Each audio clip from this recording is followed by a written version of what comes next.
So yun mga ka-fishing, nandito tayo sa Luklukmuan para mag-fishing. At bibisitahin muna natin ang dagat kung pwede na natin pag-fishingan. Yun, doon ko muna pinarado yung aking motor. At titingnan natin kung ang dagat ay hindi na masyadong maalon. Dahil nakaraang pag-fishing ko talagang hindi ako nakahagis ng ayos. Sobrang lakas ng alon. Minauna na sa ating Yan, at meron tayong angler spotted. May hinaw na sa atin at medyo okay na naman ang dagat at hindi tuong wild ng alon, tsaka low tide ngayon, kaya makakagis tayo ng ayos dito. So ayun guys, good morning.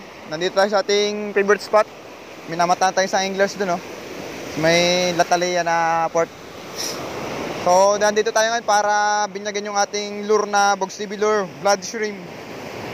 Yan yung bloody shrimp natin. So yung para natin setup, kanang cake, tsaka ito Sonorayo 2000. Ang ating line ay nagline tayo ngayon ng Eastern Hunter 8LB. Baka tayo mapalabas sa mga mamaw dito ngayon. So subukan natin. Let's go. First cast tayo. Ngayon lang kumalma ang dagat.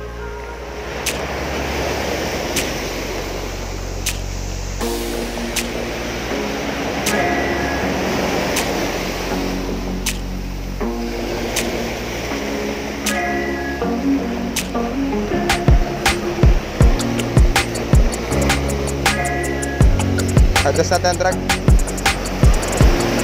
Baka tayo mahatakan bigla. Low tide ngayon, low tide. Ang laki na low tide. Baka tayo mamaya pupunta tayo sa batuhan at lulusong tayo. Basaan ng betlog.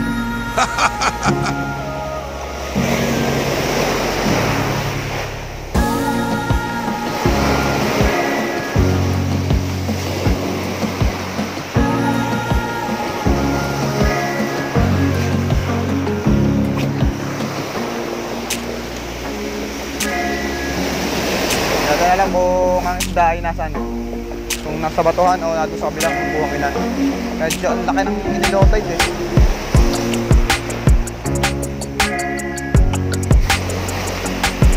Medyo wild lang ako, late kasi na split rig natin. Tako sabi to ngayon. Bakit ko lang mahuli ang besh ko? Kasi tinampat ng lolo mo. Wala mga isda ngayon.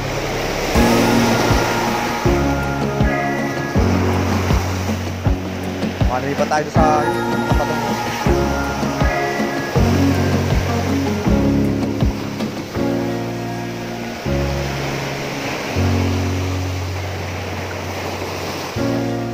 Kaya ang unang isdang mabibinyagan natin tour na to.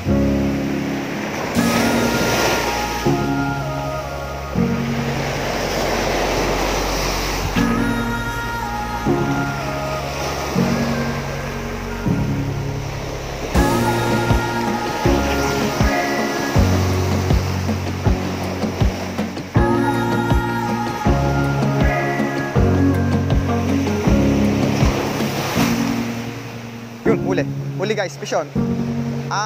May pisyon. Ito, kitok. Oo nga, pipikat. Maliit lang, maliit. Ay, hindi. Ano to, minute. Ay, pipikat nga. Ay, hindi. New unlock, guys. Bagong unlock ng first fish of the day ng ating Bogs TV lure, bloody shrimp. Yun guys, anong isda to? Anong isda to? Pampano. Ito, diamond. O nga, parang pampano. Guys. Pampano yata to. Yan guys, ang first fish ng ating Bogs TV lure, bloody shrimp. Alright. Effective na. Pampano.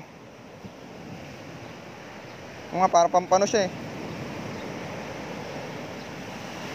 Or hindi man diamond treb. Alright. First fish ng bloody shrimp. Thank you Lord.